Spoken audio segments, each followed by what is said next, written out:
Welcome to the Nerdist Podcast number 30. All right, this is a very special one. Before I get to that, I just want to tell you about some live shows that I'll be at. Coming to New York soon, August 12th through 15th, I'll be at Caroline's Comedy Club. That's right on Broadway. And then a couple days after that, I will be in Austin, Texas at Cap City from August 18th to the 21st. And then a few days after that, I will be at Helium in Philadelphia, August 25th to the 28th. So come out to those shows. If you want to join the street team to help promote the shows, great! Shoot an email to stuff@nerdist.com, and then in the subject line write, "Pick me in," and then whichever city, either New York, Austin, or Philadelphia. You'll get tickets to the show, we'll do a fun meetup and hang out, and I will pile heaps of appreciation upon you in a non-creepy, non-touchy way. All right, this podcast.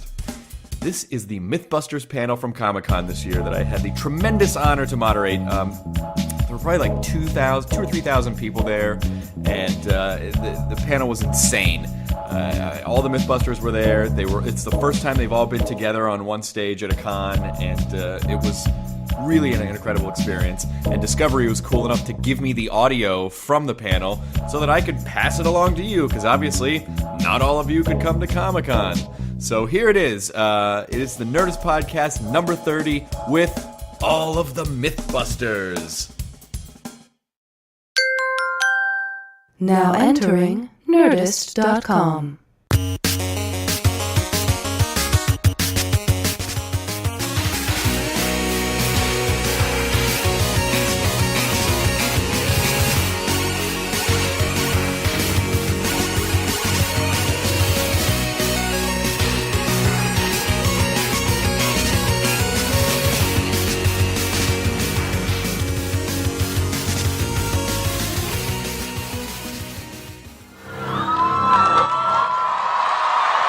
Ladies and gentlemen, please welcome to the stage, Jamie Hyneman,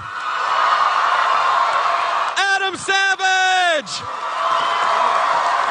Tori Belleci, Grant Imahara, and I want to make the last introduction very special. This is her first Comic-Con ever. Please welcome to the stage, Miss Carrie Byron.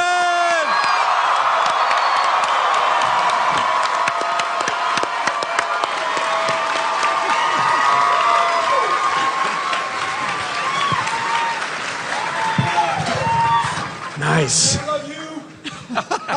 You are a handsome-looking group.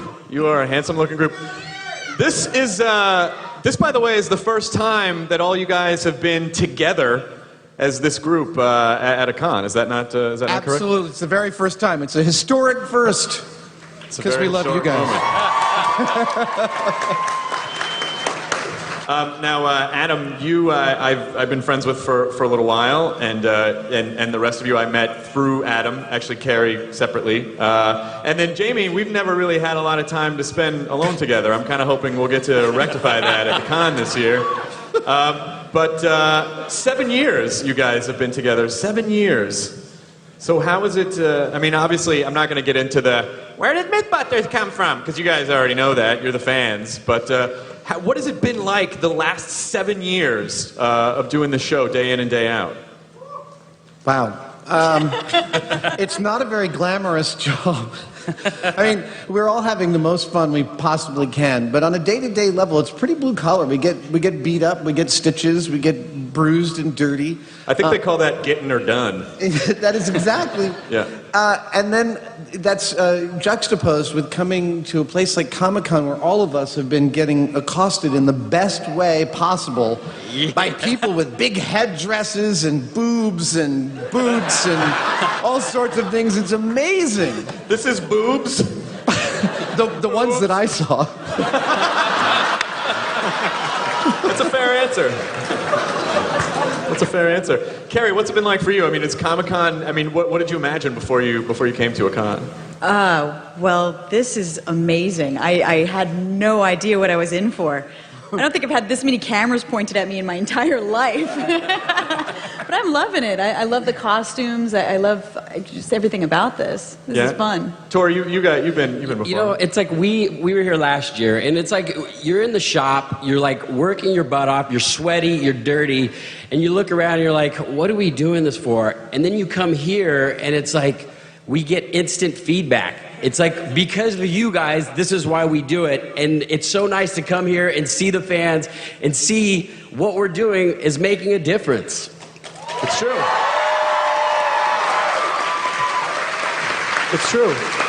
Jamie, how many cons have you been to at this point? I think actually Jamie would like to tell you this answer by singing a song, don't you, Jamie? I mean, listen, if it's any consolation, I would prefer the answer in song if Jamie Heineman has. Once more with feeling, Jamie. What? That was a rap. The world's shortest song. Take it to the bridge. Has anyone come up to you and been like, this guy's got the best Jamie Heineman costume on? Yeah, I'm kind of hard to miss. Well, you know, it's been great being on MythBusters. I'm still having a hard time acknowledging the fact that we're on television. I try to ignore it as much as I can. Actually, you do more than that. You refuse to let the cameras film you a good portion of the time. But it seems to be working for us. Yeah. I mean, you're starting off in special effects. Did it just ever occur to you, like, there's a possibility I could be a huge TV star someday? Well, you know, that's the thing about effects work is you get to try all sorts of different things, and I thought this was one of the most unlikely things that I would ever get to try, and you know, as it turned out, I was wrong. Here we are, and we're it's like it just started yesterday. Yeah.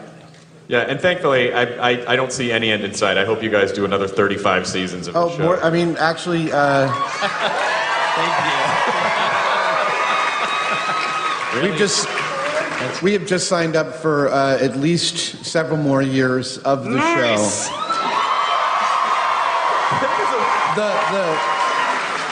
The list.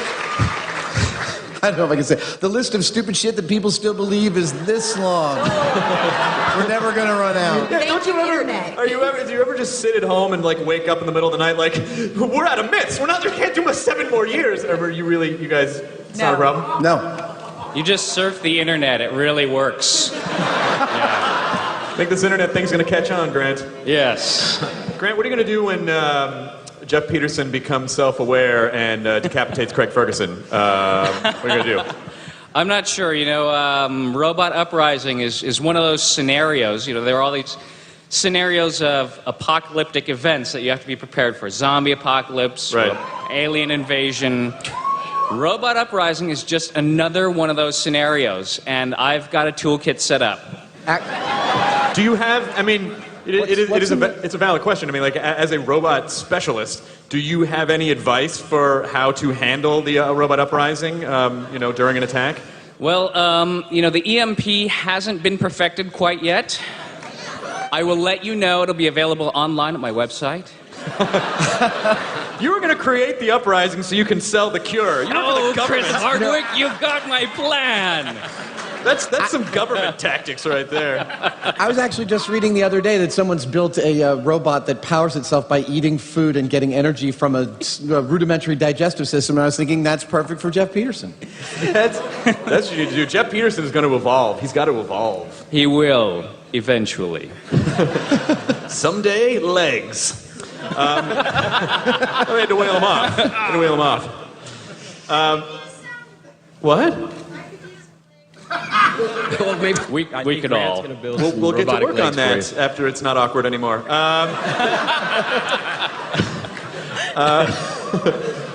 This is it, like you guys are like royalty at the con. It's insane, and we did the Woodstock show together the other night. I mean, you guys, you don't understand. Like, yeah, I was imagining myself as a nerd turning the corner and looking at the green room of Jamie and you and the MST3K guys and Will Wheaton and Veronica Belmont, and I was just like I was choking on spit. So, and you guys are royalty, and you told this insane story about something that someone made you sign. Last year we were at the signing table, and we got out there, and there was this huge roar. And I think largely it was a roar because Jamie stood up on the table and went like this, and it's just not something you expect to see. And as we were signing, people were bringing up all sorts of things for us to sign, and these people put a baby on the table, and it was wearing a onesie that said, it still creeps me out, it was wearing onesies that said, "Proof that nerds have sex." It is. And I was like, "Oh, that's funny." And someone was like, "Yeah, sign the baby." And someone was like, "Sign the baby." And the whole crowd was like, "Sign the baby." And I was like, "Okay," because you don't go against the crowd. So I'm signing the baby, and I hand the baby over to Jamie, and the baby starts crying. So I said, "Stop pressing so hard." And when infants are involved, no one thinks those jokes are funny. Except for me and Jamie, who makes it look like he's pressing really hard. Do people kind of accost you on the streets in the Bay Area, or is it? Well, yeah, they do. But I don't know. I think Adam gets it a little worse than I do. I think people are sort of afraid of me for some reason. But last year I walked the floor in costume, and I said I had a great time, and Jamie was like, "Yeah, I walked the floor. I walked the floor too." And I said, "Really? Just as you?" And he was like, "Yeah." So, did people come up to you? And he said, "I would see them notice me, and I'd go like this."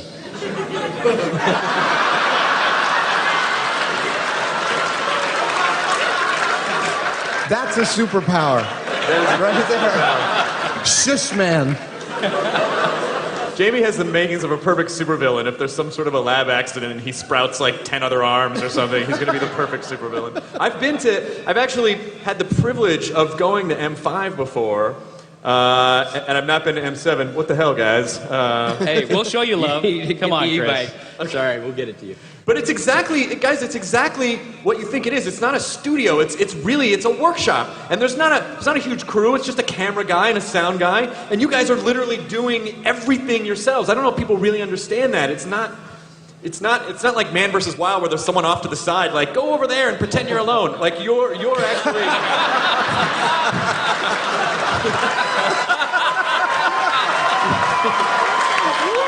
It's a great show. That is a great show. Don't get me wrong. But Bear Grylls as a crew. I mean, you guys are it, though. It's creepy having a reality show that actually films reality, isn't it? Yeah, it's interesting. And you guys aren't any kind of Real Housewives, which is fantastic. Yeah, no, we've been, actually just this year, we're starting... Oh boy, how quickly they turn.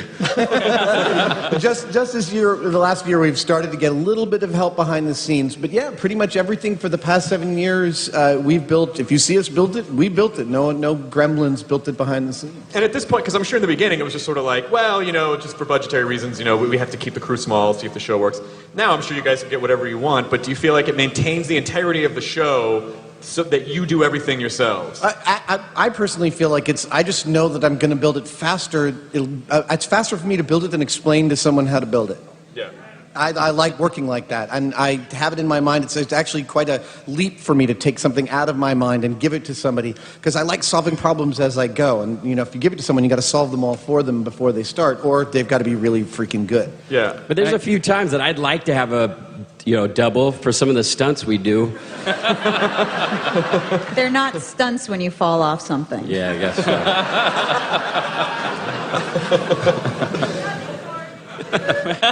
Thank you. I love you too. All right, get a room. Ladies, he's available. Oh, that again. Now I'm blushing. Cut to Comic-Con 2011. 300 women are like, "Meet your son, Tori." Oh no. Adam, sign him. Lay off the slave Leias, okay?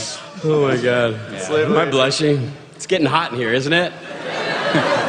Grant, you're probably the most famous robotics guy in the world right now. What does that feel like? I mean, you're going to school, you're engineering, and now superstar robotics guy. This is like so comic booky. Craig Ferguson called me the Keith Richards of robotics. I'm not sure how to take that. That might not be a compliment. I think he meant it as a compliment. I'm going to take it as a compliment. I think he meant you can't be killed by conventional means. Well, there is that. It might also mean that he doesn't understand everything you're saying. What? So let's talk a little bit about the new season that's coming up. We saw some footage there. What can you tell us from the top? There's a shot in there of the Porsche going backwards.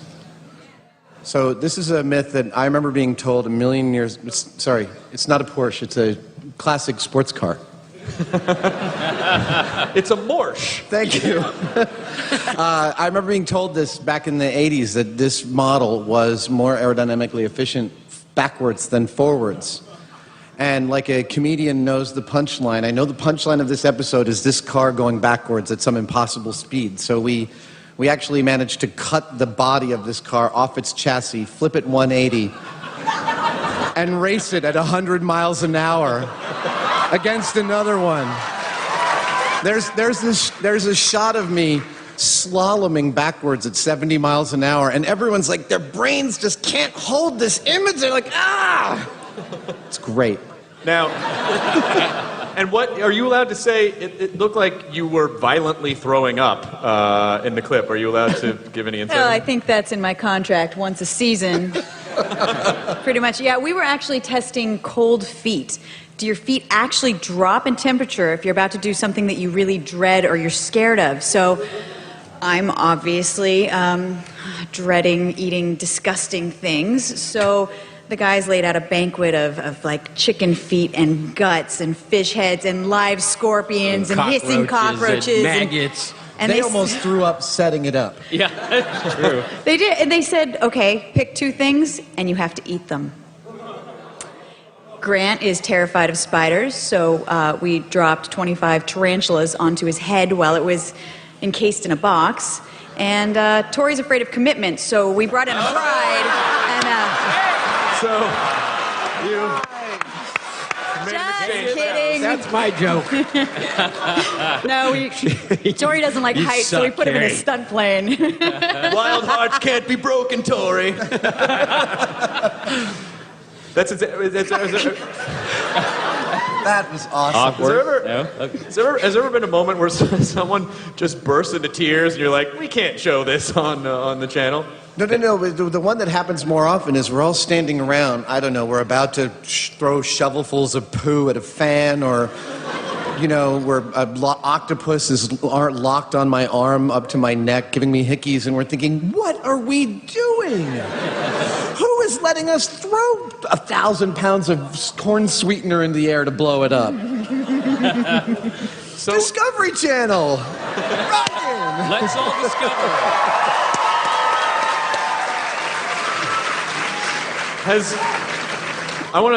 We'll start and go down the panel. Because I'm just guessing at one time or another someone's run up to me like, you know what myth you should bust? So have you ever heard one that you're like, that is an awesome idea, and then actually done it on the show?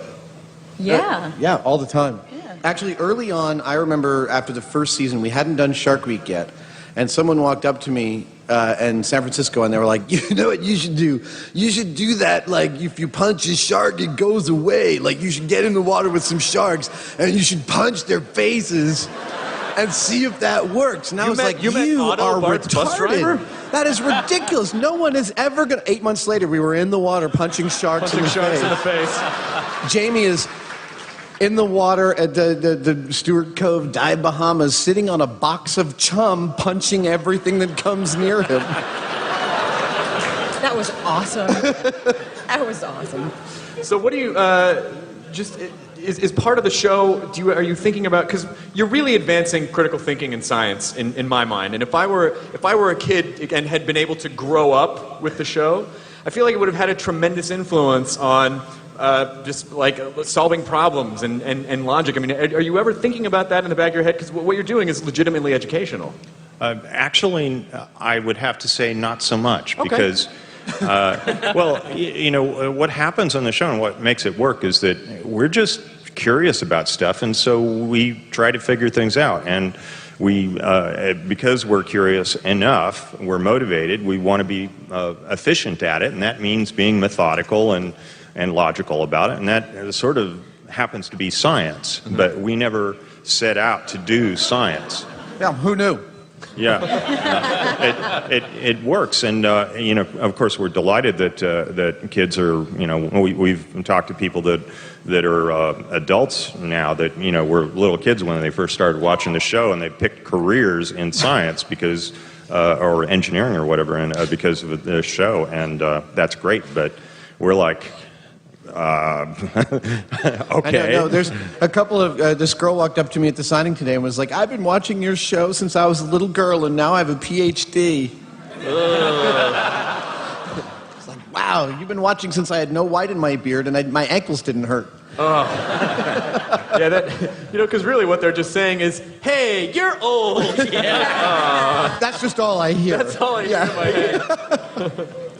How's it been for you? I mean, Carrie, you're a mom. I mean... I know. Well, when I first joined the show, I was in my 20s, and I kept thinking, well, when the show gets canceled, I'll have a baby. I'll just keep putting it off and putting it off and putting it off. All of a sudden, I'm like, this show is going to go on forever. I just have to do it. I actually filmed pregnant all the way up to my 10th month. What? Now, check me if I'm wrong. Wait a minute. Normal gestation period is... Hey, it is a myth that it's only 9 months. And you busted it with your body. Isn't that incredible? Wow. That is commitment to your art. Unbelievable. 9 months, I'll show you biology. It's not your myth for months. Her baby's like, I'm not coming out. Well, with all those explosions and gunshots outside, I wouldn't come out either. It's a lot safer in here. How's it been? So, Grant, are you working on any new bots in the workshop that you can talk about?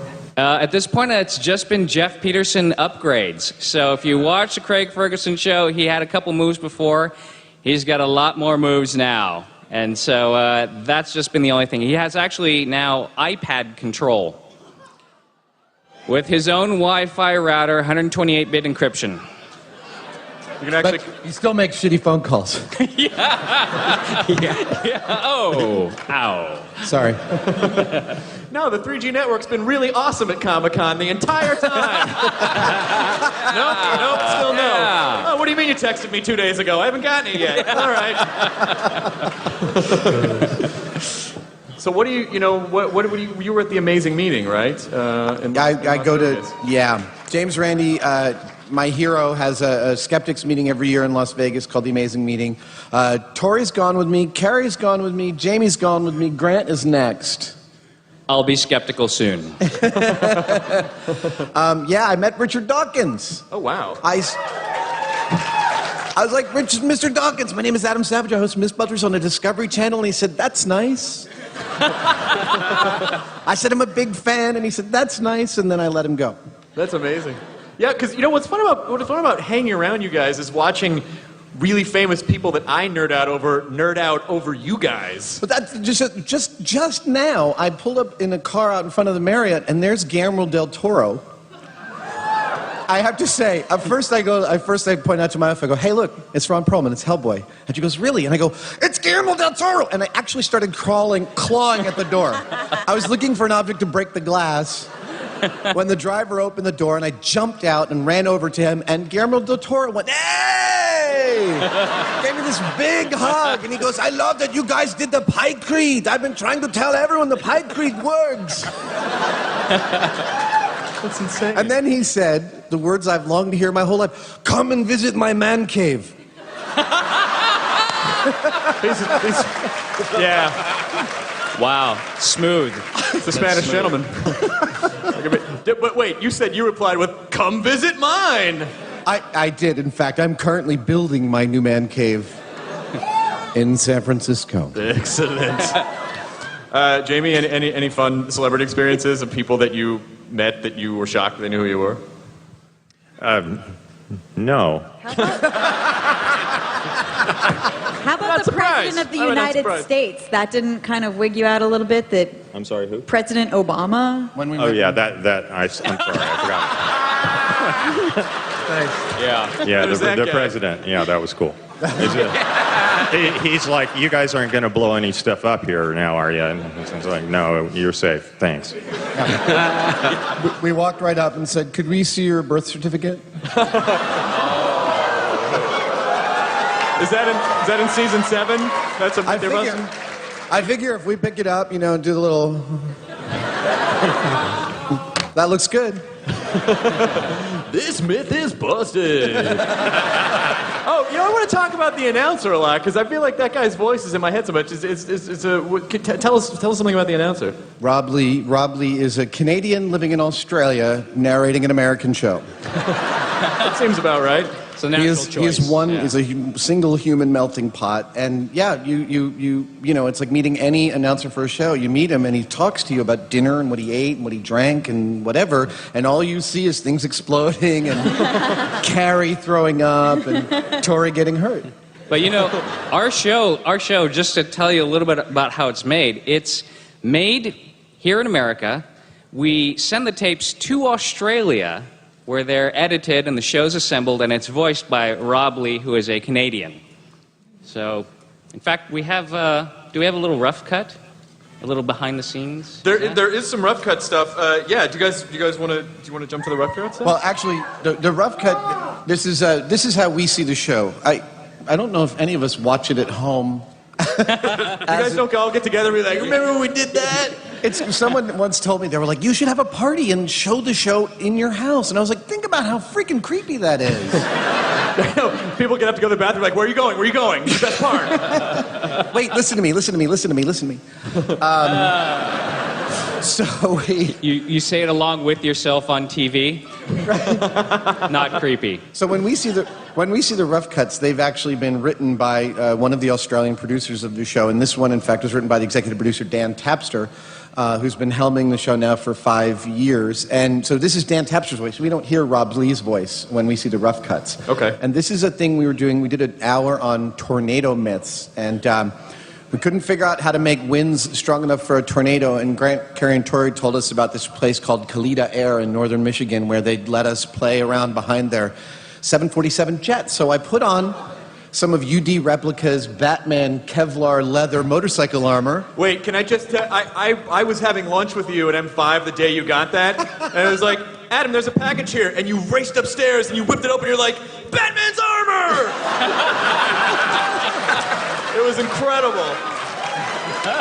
And I must admit, I think I put it on 4 separate times in the next hour and a half. Every time someone else came in, I was like, hey, want to see what I just got? It looks pretty badass, which we'll actually see in the clip. So is there any other setup for the clip? That's the setup. Me in Batman armor behind a jet. Okay, so this, I just want you guys to know, this is never before seen footage. This is a rough clip, so this is not, they might actually trim some stuff out. So this is unedited footage from the new season of MythBusters. Let's roll it.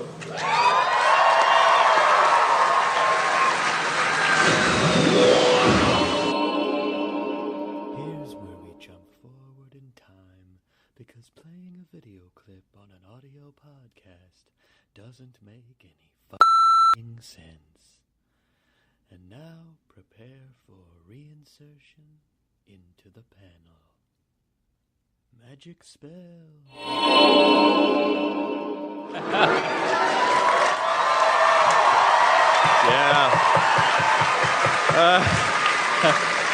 I gotta say, flopping around in the mud takes some of the edge off that suit there, Batman. What is it, Jamie? What is it like when you're under? I assume you designed the tornado shield. Yes. So what is going through your head when you're under a tornado shield and you're being spanked by wind? Pretty much that I'm about to die. And I would point out that wasn't the end of our trial of the tornado shield either. We went a lot faster than that. Oh, you did? How are we allowed to say how fast you got up to? Well, I guess you have to watch. A lot. Yeah, A lot. Yeah. You have a lot? Yeah. I'm just curious. All of these stunts are safe to try at home, right? Yeah. Well, If you have your own 747, yes. yeah. The being inside that thing in high winds, you had the distinct feeling or certainty that if something went wrong, it would just be like being at the end of a whip crack. Mm-hmm. You know, snap your back. It was really serious. I mean, when you're in situations like that, is the thought going through your head like, I really shouldn't do this anymore, or are you just too stricken with fear? Well, it's a funny thing when you build something, you design something and you build it, and you go through all of the exercises. Well, I'm going to put this here and do this way and that way, and then you're inside it in extreme conditions like this, and you go, well, gee, I figured it out, and it ought to work, and so you just kind of focus on that, It's like, think about when you're in an automobile hurtling down the highway at 80, 70 miles an hour, or whatever it is you're doing. It's, it's like standing on the edge of a cliff. It only is a little slip of the wrist, and it's all over. Sleep tight, kids. So what you do is they've engineered the car right, and so I guess I'm an engineer, and so I guess I survived that thing, so I did a good job. Yeah, but you guys are like adventure scientists because you actually test your own inventions with your lives. Well, I'll tell you something that's not quite totally apparent in that episode that I like. Jamie and I don't really like each other. No, we get along fine, but it's not based on, our relationship is based on deep affection. But, in a situation like, or even shallow affection. But in a situation like that, Jamie's in the tornado shield. There's a comm set they have made for like aircraft carriers and jets and crap like that, where you can hear somebody, and there's only one channel for it, and that channel goes between me and Jamie, because really, when push comes to shove, when these things get to the quick, we've worked through all the safety parameters, and we've really tried to make sure that we're safe. But it's really each other that we trust to keep us safe. I'm the one who's going to yell, "Cut it!" if I feel like anything's out of control. Mm-hmm. Well, speaking of Batman, you tell him about your thoughts on me with my little pulley rig. Oh yeah, no, this is great. So we did Batman's our favorite. I want to build all that. Well, I'll lead that in case you didn't see the episode. I had built one of these things like, Batman takes his pistol and shoots up in the air, and there's a dart that sticks into the concrete somehow. We haven't figured that part out yet, but, and he has a little handheld winch, and up he goes. And so I built this thing, which was more or less a handheld winch that fit within my sleeve, and up I went. So he went, and he had designed the thing. It was this massively powerful little motor, and he designed it to be able to winch him up all the way up on this very fine, like almost spider wire called Spectra cable. And he got all the way to the top. We were like high-fiving each other. He's on a belay safety going between to two people down on the ground, so nothing can go wrong. He's not going to fall, but he's gotten all the way to the top, and he's under tension, and there's no reverse on the thing. So there's no way he's going to unwind it to get back down, and he's so high we can't actually take his weight with the belay rope. So I go, you're going to have to cut after, we take about 5 minutes yelling up and down to realize what's going on. And I go, you're going to have to cut it. And he goes, okay, and pulls out his pocket knife and cuts it. Without looking down or looking at me and, have we got this? Is this going to be okay? And as he cuts it, of course, he cuts it, and his hand, which weighs like 15 pounds with the motor and the batteries on it, smashes him in the face and breaks his nose. Yeah. It's off this way, just a tiny amount. Yeah. It's a Owen Wilson trainer.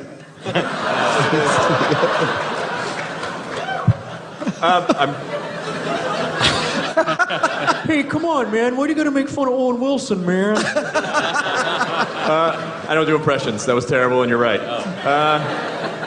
Gary, I want to talk for a second really quickly, and then we'll open up the floor to questions, because I'm sure you guys have a few.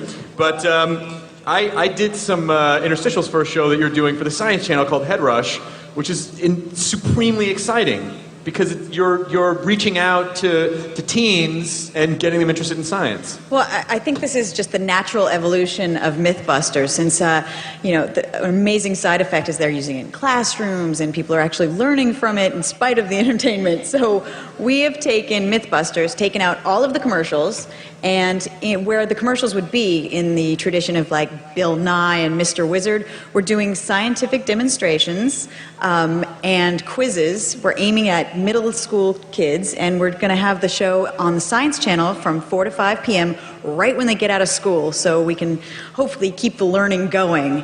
And it's all part of the STEM initiative, which is science, technology, engineering, and mathematics. And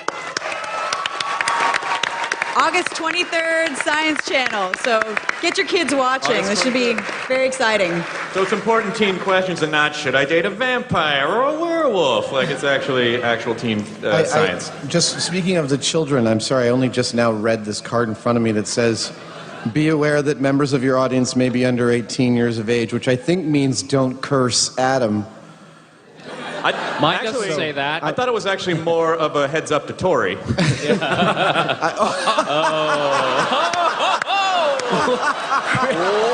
Chris, what did I do?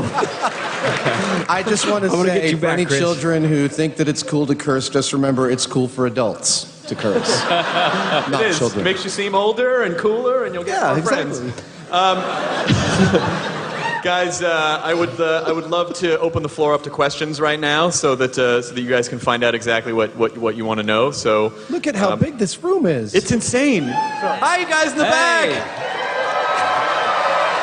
Wait, can I try an experiment for a second? Yeah. It's not the wave, is Yeah, it? no, I just always wanted to try this. Can we get everyone in the audience to go boop all at once? 1, 2, 3. That's lovely. Thank you. 1K Will that tone, sound right? stupid? Myth busted. All right. Yes, sir. What is your name? Tall. Hi, Paul.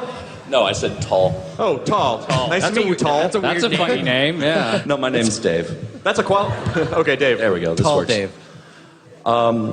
I've been doing demolitions in the Army for the last 8 years, so I pay... Thank you. So I pay special attention to your episodes where things go boom. But there was one myth that has never sat well with me that you guys busted. I'm sorry. Great first question. Thank you for coming out. The alkali metals myth. Okay. Right.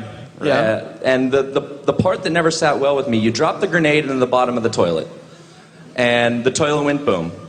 But when you activated the alkali metals in the water, it was on the surface, because you popped the vial and it cracked on the surface of the water, so you didn't get that hydrostatic shock that would have quite possibly damaged the toilet enough to have the myth confirmed. Right. It's funny. He doesn't look like a nerd.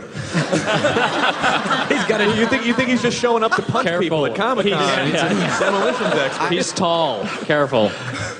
I think he's a big guy. Big guy. I think you might be entirely right about that. This is one of the myths where I'm drawing a blank as to the experimental progress in that. Did you guys do the toilet? I think we revisited it in a we- bathtub. Yeah, we destroyed the bathtub. Did you see that? Yeah. Yeah, that was pretty intense. But I mean, we could go back and try it again. I mean, I'm never against blowing up toilets. Little sodium, yeah. And Tori, you want to ride bikes later? Yeah, I'm going to do a demonstration later with bikes and wagons. You should all join me. Thanks, Tall Dave. It was I'll Carrie's. be there. Wait, can I see some hands? Who do you think? Whose fault was it that I jumped that wagon? Carrie?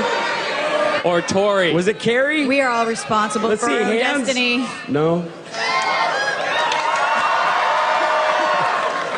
I do not have mind control yet. He's perfect. I like her.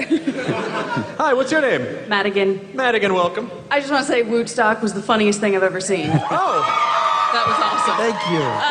But my question is, I know when I'm watching TV or a movie and I see something really asinine, I just think the MythBusters have to try that.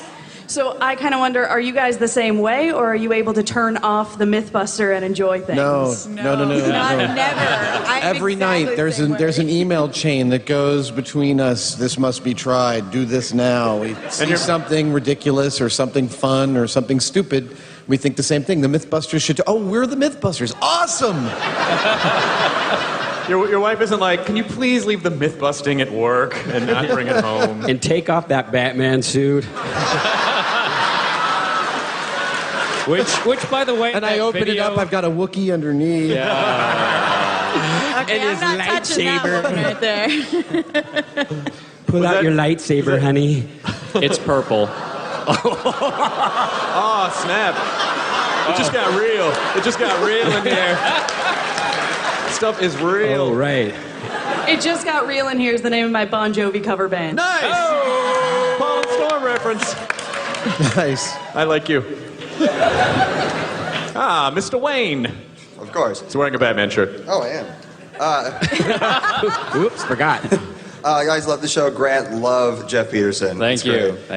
This is for those of you with progeny. Has your view of your job changed since having children? Like more dangerous, gotta tone it down, or at all, or changed at all? Well, I don't know my children, so. You will meet them. Not for Son. I'm just kidding. You're way too old. Not for me, but she's still very little, so I haven't had a lot of time to be dangerous yet. But, you know. I sold my motorcycle as soon as I found out my wife was pregnant. I got rid of the motor. That was they're called donor cycles in the hospital for a reason. But, you know, there's a perception that we do really dangerous things on the show. And the fact is actually, we don't do them unless we pretty darn sure we're going to live through it. Yeah, you know, we have a fantastic safety company. The insurance company freaks out almost on a daily basis as to what we send them, but the guy who talks to them for us used to talk to them for Jackass and for Fear Factor. Oh, geez. He's also the guy that he's been supervising us for a long time, but he supervised the water slide Wipeout and gave us the mindset to fling our bodies through the air like that. And we really take great pains not only to be as safe as possible, but also to demonstrate how seriously we're taking the things. That's why you see the EMTs. It's why we're always standing behind bulletproof glass. It's why, you know, we leave a building between us and the thing that's blowing up. We work with FBI, bomb squad, fire. Like, we have experts around us that are going to keep us safe. The things that are really going to get you is, like, if somebody doesn't clean up the shop and you trip over something. That's when you're actually going to get hurt. You can't control that. Or if you just fail to clean up the shop.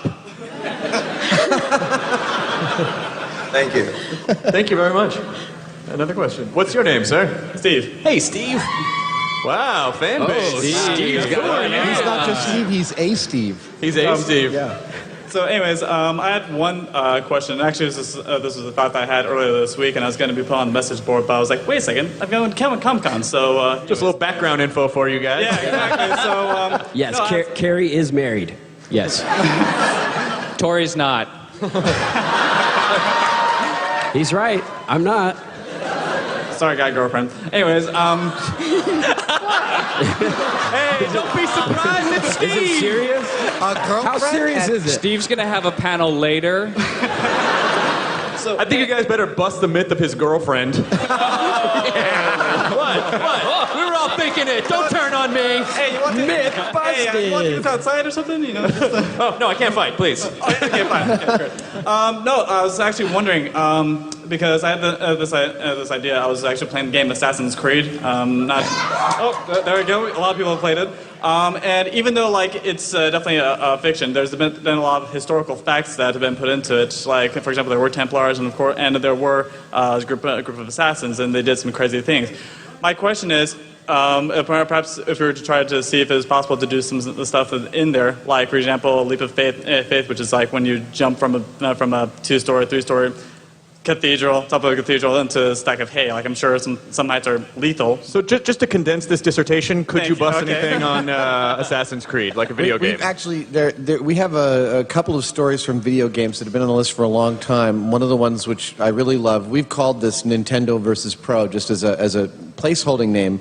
But the idea is of taking a kid who's just got his driver's license and training him on, like, the Sears Point Raceway in a Formula 3 car, and seeing if the training in the video game is good enough to make him able to compete in an actual Formula 3 on that actually racetrack.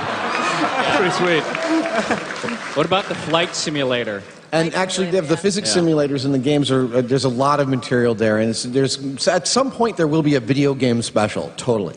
Okay. Yeah. And I was teasing you, Steve. That was actually a fantastic question. by the That way, was a great question. By the way, Steve, just so you know, on the plane with us coming out here was a guy from Ubisoft, right? Yes.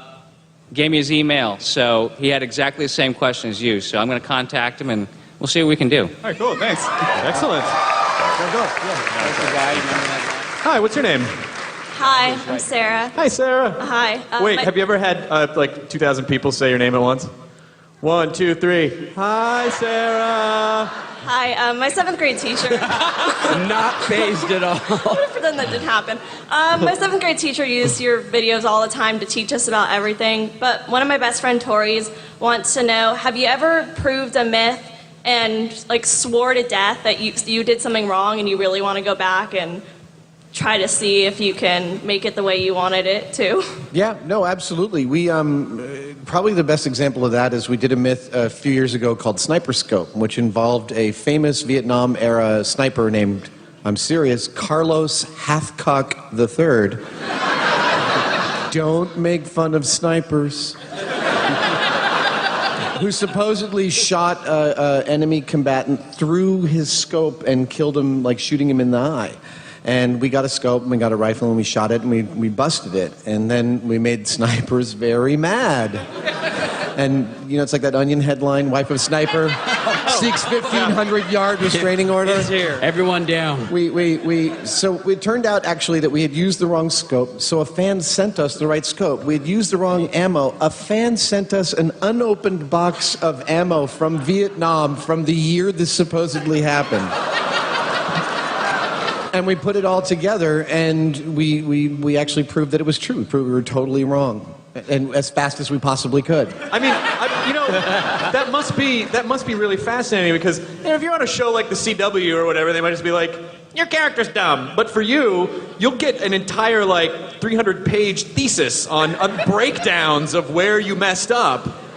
I mean, that must be hard, but also enlightening at the same time. No. Some of them are amazing. We get lovely, lovely misses from people explaining how our methodology was flawed. But the creepiest ones, have you guys gotten stuff about the torture episode? I've gotten some anonymous emails about the torture episode going, y'all did the water drop wrong when we tried it, and then gives this I like the voice. just this dark place, like I'm reading an Eli Roth movie script. Well, I mean, the only way to prove that one is, you know, it is called torture. I mean, we would have to torture us. Yeah. I don't particularly like that episode very much. No, me Well, neither. the thing was, after we had tested this myth, a guy came in who had actually been a prisoner of war and had been tortured, and we told him what we were doing in an interview, and he just looked at us and was like, what's wrong with you people? I can't believe you did that. And we all just kind of...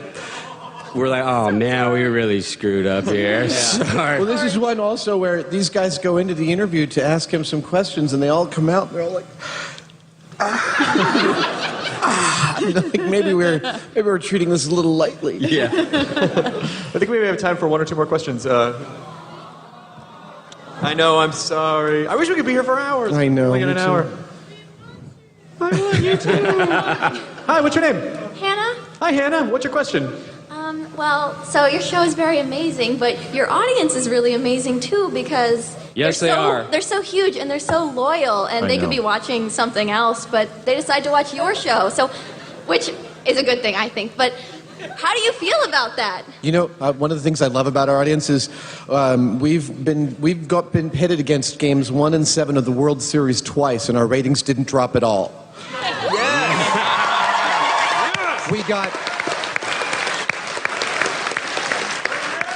But we got hammered by the presidential debates twice.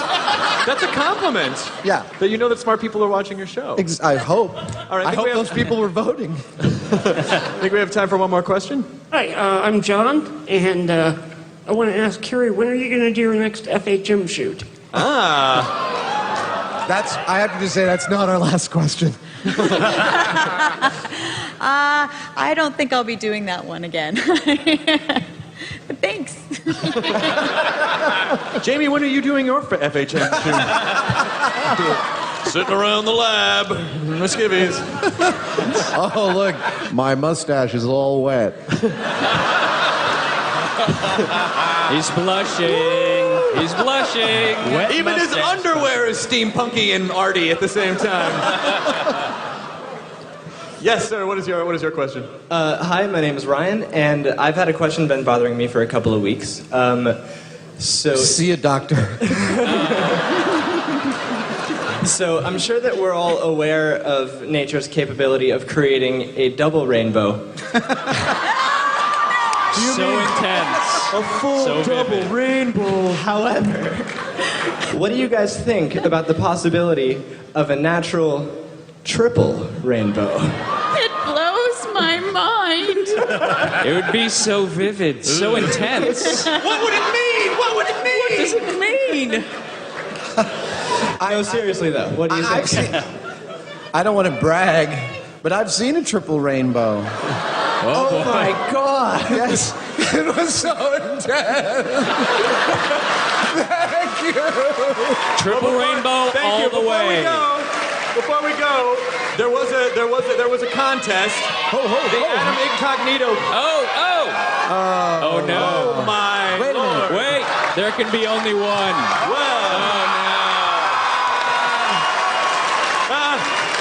Adam, I don't know which one to shoot. I don't know which one to shoot. There can be only one. Actually, I have a quick question and a rather longer question. The first question is, Jamie, are you looking for a stunt double? Or just someone to murder you? I mean, I don't know. That's a good one. No, I do all my own stunts. Thank you. And the second question I had was, what was the chemistry that actually brought you together and made you decide to work as a team? Born of man's great mistake. Was it Match.com? I like special effects too. We really, I do want to. Is there a quick answer? Because we have to. I want to give away the question. It's not a trivial answer. I mean, we were professionally friendly. Adam used to work for me, and until I couldn't stand it anymore. yeah, and the show came along. They approached me. I had the shop. I didn't think I could pull it off myself, so I thought, who among my colleagues that I knew of that actually was pretty good at doing this work and was a lot more of a ham than I am, and that was Adam. So I called him, and Thank you. The rest is history. Thank you. Thank you, Jamie, too. Now, quickly, do you want to announce the winner of the Adam Incognito? Yes. Hold on. Oh, wow. Hey, everybody. Whoa. Someone. Wow. Everybody. At the lab nearby? That was like Pieces of lightning. paper. I wasn't expecting that one. You're going to get snatched out of here? All right. There was a... That's okay. Thanks. I want this child beaten! So quickly, there was an Adam Yes, Incognito. as many of you know, I want the full Comic-Con experience, so I walk the floor every year in costume. Usually I don't announce what my costume is. I play Adam Incognito. You got to find me. This year I announced my costume and I walked the floor with the lovely members of the 501st Division as a stormtrooper today. And many people suspected that I was near. They would just ask, are you Adam? Which, you can't just ask. You got to play the contest. And there was one guy who spotted me early and shadowed me for a long time, and he's the one that wins this amazing MythBusters themed iPad. One of a kind. One of a kind, custom done. His name is Matt Fisher. Congratulations, sir. We will get this to you Matt in a Fisher. minute. Congratulations to you guys for getting in and coming out. MythBusters 2010 at Comic-Con. Please have a big hand for Jamie Heineman, Adam Savage, Carrie Byron, Tori Balaci, Grant Imahara. I'm Chris Hardwick. Thank you so much for coming out tonight. You guys rule! Thank you, guys.